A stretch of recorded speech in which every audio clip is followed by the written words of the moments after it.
To, si Tililing. Oo, si Tililing. Si Tililing na ang pinakasinungaling na tao sa Pilipinas. Si Tililing na pinaka-marites. Si Tililing na talunan. Si Tililing na hindi na makakabalik sa gobyerno kailanman. Nagreklamo doon sa 18 bagmen. 18 bagmen ni Zaldico na nagdi-deliver ng pera sa kanya, di umano, at sa mga congressman na mga kawatan.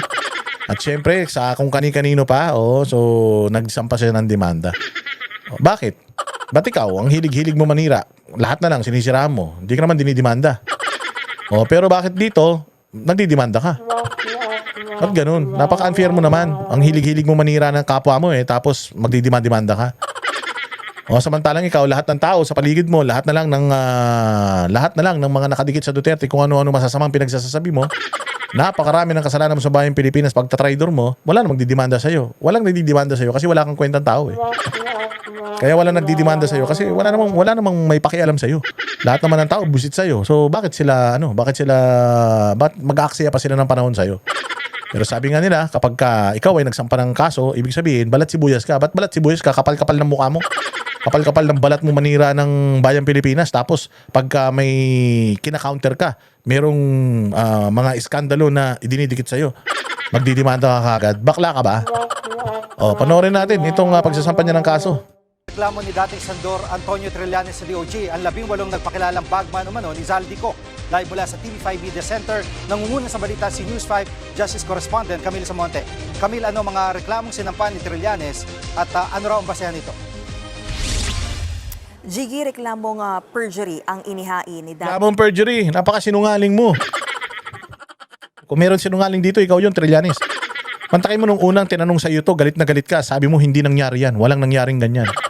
Tapos binisto ka ni Boying Rimulya. Sabi ni Boying Rimulya, kasama ka daw, pumunta ka sa bahay niya, kasama yung mga taga-ICC. Dinidinay mo nung una, tapos biglang inamin mo rin na totoo. Na naghatid ka, ikaw mismo nagsabi, nag-supply ka ng mga testigo sa ICC. Ano yan? Broker ka ng mga testigo? Agent ka? Agent yarn? So ano yun? May ahensya ka ng mga testigo na ipinipresenta mo sa mga taga-ICC? Masama yun. Unang-una sa lahat, hindi ba? Sabi ko nga sa inyo, may korte naman tayo rito. Meron ka palang mga ebidensya, meron ka palang mga tao, testigo na pwede mong gamitin para sa kaso ni Pangulong Duterte. Ba't hindi mo dito final? At saka, bakit? Di ba? Hindi naman dito korte mo Ang korte mo yung ICC. Dapat yung fina-file mo ngayon sa korte o sa DOJ na kaso sa mga sundalo, dapat i-file mo dun sa ICC dahil hindi mo naman kinikilala ang korte natin, di ba? Kasi kung kinikilala mo korte natin, sana dito mo dinimanda si Pangulong Duterte. Doon mo dinimanda ibig sabihin wala kang tiwala sa korte natin. Mo kung ba't sa mga korte na ito? Alam niyo, kung saan man korte na lumalapit ito sa tuwing magsasampa ng demanda, dapat yun ang sasabihin nyo Wait, wag ka dito magdemanda. Ang tanong nyo pala muna, ba't ka nang didemanda? Kasi siniraan ako ni ganito, siniraan ako na ganyan. Bakit ka sa amin nagdidemanda? O sasabihin niya, kanino pa ba? Saka nyo ngayon sagutin. Yun naman pala Pagka may reklamo ka, sa amin ka magdidemanda. Bakit yung kay Pangulong Duterte, dinimanda nyo sa ibang bansa? Sabi mo, wala kang choice. Kami naman pala yung lalapitan mo kapag meron kang mga reklamo. Bakit yung kay Pangulong Duterte, hindi mo dito nireklamo sa amin? Bakit sa ibang bansa? Dapat ganunin nyo yan tapos ibalik mo, yan na yung yung reklamo mo. Dali mo yan doon sa ICC, punta ka sa Hague, mamasahe ka. Doon ka magsampa ng demanda doon sa mga naninira sa'yo. Dapat ginaganon nyo yan Di ba kung ako ang Department of Justice, mapapahiya ako Di ba parang harap-harapan parang niloloko nila yung korte. Meron naman tayong kapasidad dito, gumagana naman ang justice system natin, working naman yung mga RTC, mga MTC, working naman yung Court of Appeals, working naman yung Supreme Court. Pero bakit hindi sila dito nagsasampa ng demanda as grave as yung demanda nila kay Pangulong Duterte? Bakit doon? Hindi ba? Sabi ko nga, yung pagtulong pa lang niya, kung totoo yan sinabi naman pala niya na totoo Yung pagtulong pa lang niya diyan sa mga ICC prosecutors na yan, pagtataksil na yan sa bayang Pilipinas Oo, kahit na hindi siya nabigyan, halimbawa man hindi totoo na nabigyan siya ng pera nitong mga sundalo na ito na nagdi-deliver ng mali-malitang pera. Let's say, hindi siya nabigyan ng pera. Pero yung fact na ikaw ang tumulong sa kanila para ang isang kalahi mo tumulong sa isang korte na walang jurisdiction sa atin, hindi na tayo miyembro. Tumulong ka, nag-supply ka ng mga tao, ebidensya para magkaroon sila ng matibay na kaso. Para sa isang kababayan mo, yan ang matinding pagtataksil sa bayan, kapal ng mukha, no? Ikaw na yung taksil sa bayan, ikaw pa yung nagdidemanda dahil nasaktan ka sa mga batiko sa iyo. Nasaktan ka sa mga sumbong sa iyo. Baka naman pati ako, demanda mo, nagre-react lang tayo dito sa na ito, ha. Kayo talaga mga taga-gobyerno. Sabi nga, di ba, pag kayo mga taga-gobyerno, dapat hindi kayo, hindi kayo balat sibuyas. Ay, hindi na nga pala taga-gobyerno ito. Natalo nga pala sa Caloocan ito. Sige, ano pa? Dating Senador Antonio Trillanes laban sa 18 nagpakilalang dating security at bagman umano ni Zaldico. Giiti Trillanes, nagsinungaling sila sa kanilang sinumpaang salaysay. Kung babalikan natin, Jiggy, isa si Trillanes, inakusahan nila na tumanggap umano ng pera mula kay Ko. Nasa $2 million daw o higit 100 million pesos para isuhol sa ICC investigators na una na yang pinabulaanan ng ICC Prosecutor's Office. Samantala, sinampahan naman ni Trillanes ng reklamong cyber libel at incriminating an innocent person ang abogado ng grupo na si Attorney Levito Baligon. Damay din sina dating Congressman Mike Defensor, dating broadcaster na si Jason Sa at dating NTF-ELCAC spokesperson Lorraine Badoy. Aminado si Trillanes na nakipag-ugnayan siya sa ICC investigators pero hindi raw totoo na tumanggap siya ng anumang halaga mula kay Ko. Naniniwala si Trillanes. Yun ang maganda dito sa pag-amin niya. At least inamin niya na nakikipag-coordinate talaga siya. And magagamit yun ni Attorney Kaufman doon sa The Hague. Hindi niya na tumayi-deny. Kasi inamin niya na eh. So bahala na si Attorney Kaufman kung paano niya gagamitin itong pag-amin ni Sonny Trillanes na siya ay talagang nakipag-cooperate, coordinate sa mga ICC investigators na una niyang pinasinungalingan. Una niyang pinasinungalingan pero dahil inilaglag siya ni Boying, pinatotohanan niya na ngayon. Pero hindi daw siya nagtumanggap ng pera. Sige, maniniwala kami kahit na nagsinungaling ka dun sa isa kasi may kasabihan sila eh. Na pag nagsinungaling ka sa isang bagay, kasinungalingan na lahat ng mga sasabihin mo. So kung nagsinungaling ka, dininay mo yan nung una and then inamin mo eventually, so na ngayon na dinideny mo yung tumanggap ka ng pera, pwedeng mag-assume ang tao na sinungaling ka nung una, pwedeng nagsisinungaling ka rin ngayon. Pero kanina, dun sa press conference ng mga Marines, di umano sinabi nung isang driver doon na naghatid siya ng pera sa Antipolo. Paano naman niya malalaman na taga-Antipolo to? Ang tanong, taga-Antipolo ka nga ba? Senator Sonny Trillanes. Kasi kung taga-Antipolo ka, bakit sa Caloocan ka tumatakbo na mayor? Baka mamaya nagloloko tong nagloloko tong Marines na to na nagsabi na naghatid ng pera, sobre, folder, paper bag. Na dinatid sa Antipolo. Kasi paano sa Antipolo ka naghatid? Sa Caloocan to nakatira kasi sa Caloocan to tumakbong mayor So paano yun? Sa Antipolo ka nakatiran? Sa Caloocan ka tumakbo? Ano ba talaga? Ang gulo-gulo ng buhay mo, Trillanes. Hindi talaga namin alam kung ano nang iisipin namin sa'yo.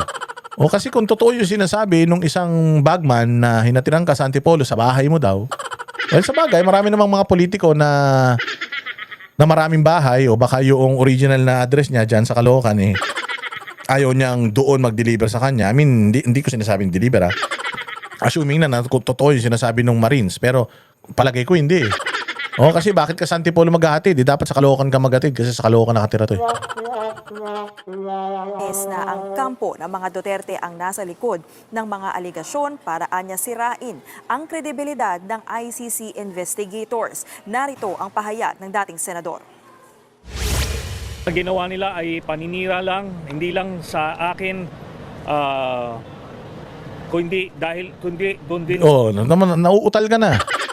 Hindi ba gawain mo yan, Trillanes? Anong pakiramdam nang sinisiraan ka? A taste of your own medicine. Sabi nga, how bitter is it? Gaano kapait yung gamot na binibigay mo sa iba? Di ba? Ako naniniwala ako sa iyo Naniniwala ako sa iyo na inosente ka, naniniwala ako sa iyo na ginagawan ka lang ng istorya. Pero anong pakiramdam, Sonny Trillanes, na ikaw napakahilig mong gumawa ng istorya, napakahilig mong manira ng tao, lalo na kapag ka Duterte ang sisiraan mo, kung ano-anong istorya lumalabas sa bibig mo, kahit wala ka mang ebidensya.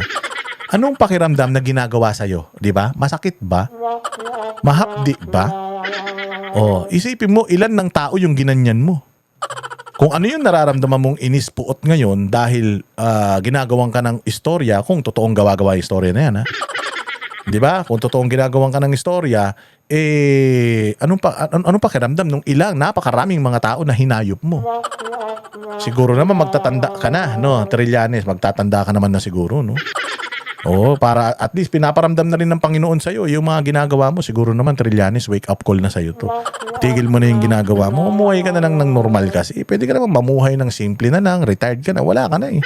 Wala ka ng pag-asa. Hindi ka na makakabalik sa, hindi ka na makakabalik sa, sa Senado. Kahit na anong posisyon sa gobyerno, walang nagtitiwala sa'yo. Ginagawa ka na ng payaso ng tao. Why not? Palagi ko marami ka naman ng pera. Mayaman ka naman. Baka may negosyo ka o baka may iba kang pinagkikitaan. Mukha ka ng mga artista. Oo, di gawin mo, mamuhay ka na lang ng normal, magtarim ka ng kamote. O kaya mag-farm ka ng kangkong, ganun. Mag-alaga ka naman, para may magawa ka sa buhay mo, para hindi puro paninira sa kapwa mo ginagawa mo. O kaya maligo ka sa dagat araw-araw, gusto mo, lumubog ka, wag ka nang umahon, okay lang din. O kaya gusto mo, magpalipad ka aeroplano, tapos bayamong maubos yung gasolina niya ro sa itaas, ganyan. O kaya, mag-alaga ka ng maraming kabayo. O kaya, baka, mag-alaga ka ng maraming baka para maging busy ka, wala kang pestihin na tao. Lahat ng mga baka na yung paanakin mo, tapos kuhanan mo ng gatas.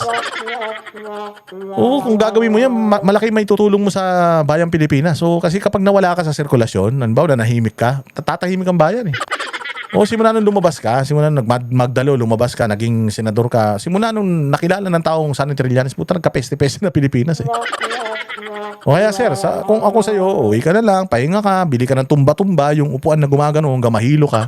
O ganun-ganun mo yung tumba-tumba hanggang sa magsuka ka, pahinga ka na lang sir. Kung ako sa'yo, ganyan edad ko, enjoyin ko na lang buhay ko, life is short.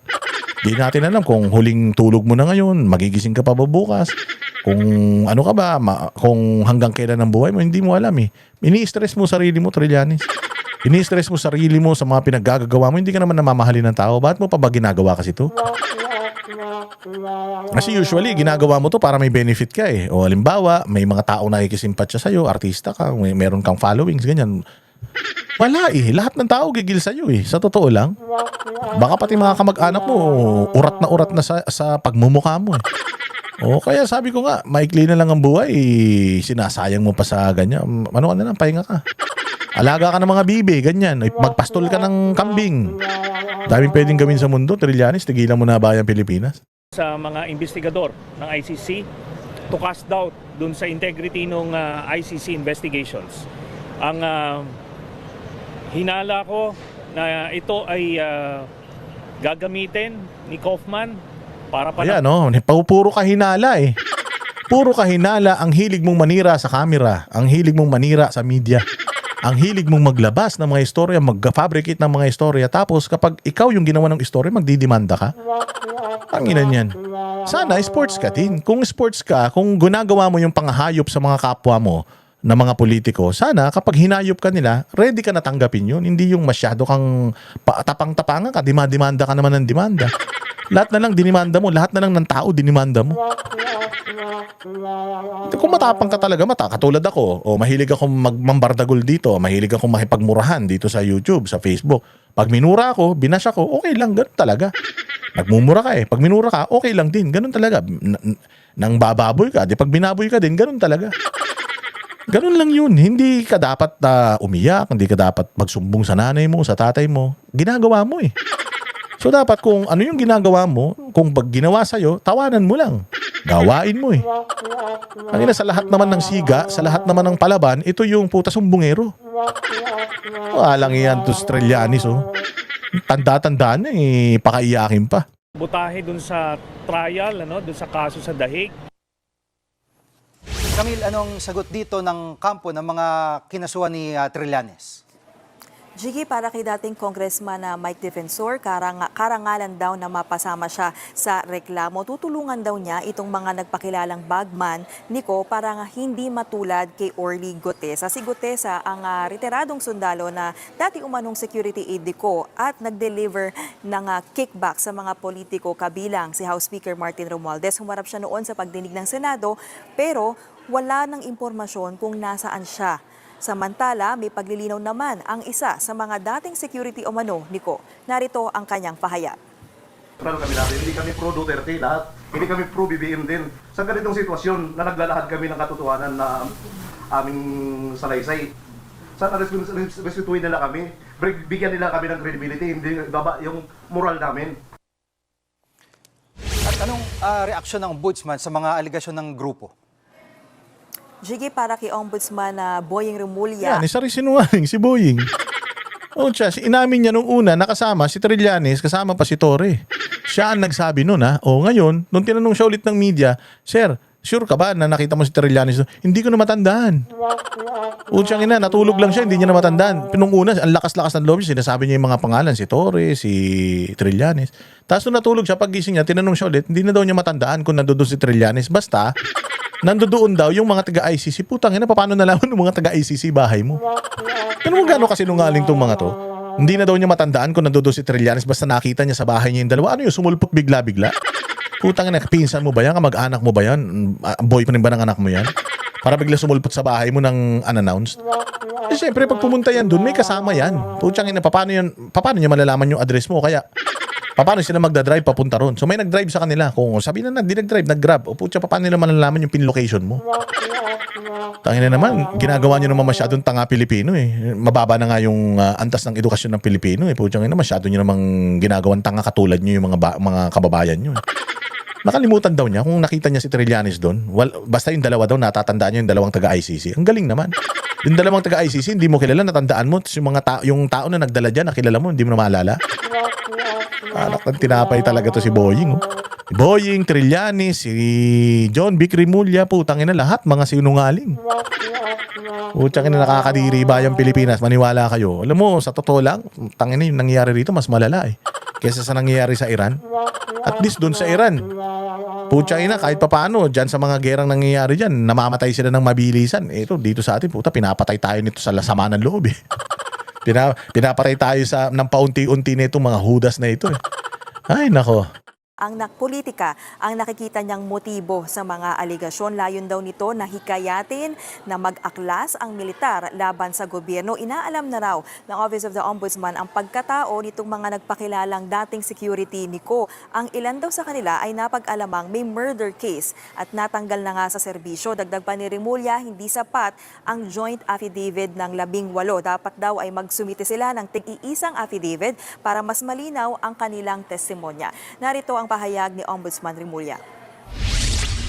They're trying to create a political tipping point. What more? Alam na natin yun, di ba? They want to a branch of the service to rise up in arms. Yun naman yun eh. They're creating a tipping point. Yan muna ang latest. Daming ala. Ang nagigil na gigil. Diyos ko po, sabi ko hirap na sila magsinungaling. Hirap na silang kumbinsihin yung taong bayan. Sa mga pinagagagawa nilang kabalbalan.